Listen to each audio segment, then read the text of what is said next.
Chairman Shah Faisal town Gauhar Ali खटक, vice chairman Tariq Mahmood मंगश के साथ साथ म्यूनसिपल कमिश्नर यानी इंग्लिश में चीफ एग्जीक्यूटिव अमजद अली पठान यकीनी तौर पर एहलिया ने शाह फैसल टाउन को सहूलियात की फराहमी के लिए हर ओकेजन पे या मजहबी हो या जैसे भी हो सहूलियात की फराहमी को यकीनी बनाते हुए गली महल्ले शाहराहों पर मौजूद दिखाई देते हैं। और यही वजह है कि एहतराम रमज़ान के लिए उन्होंने वाज़ेह हिदायत दी थी कि मसाजिद इमाम बारगाहों में स्प्रे मुहिम को हर हाल में यकीनी बनाया जाए।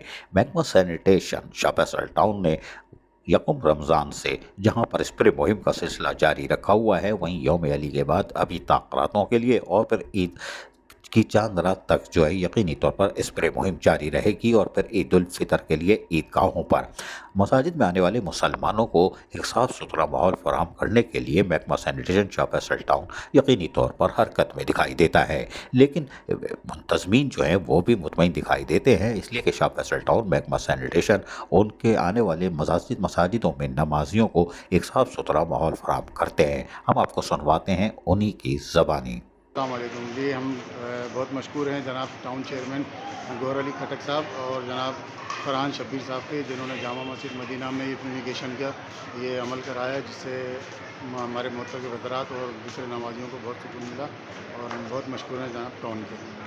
शाह फैसल टाउन जिंदाबाद। फैसल टाउन जी हाँ। और मसाजिद इमाम बारगाहों में ताल स्प्रे मुहिम जारी रखा हुआ है और महकमा सैनिटेशन अपनी कारकर्दगी से एतराफ़ भी करवा रहा है। और यकीनी तौर पर ये इंसानियत की खिदमत और मुक़द्दस माह रमज़ान मुबारक में खिदमत ख़ुद इनके लिए भी सवाब का बायस बनेगी। अज़ीज़ आरिफ, KBS बल्दियाती न्यूज़, कराची।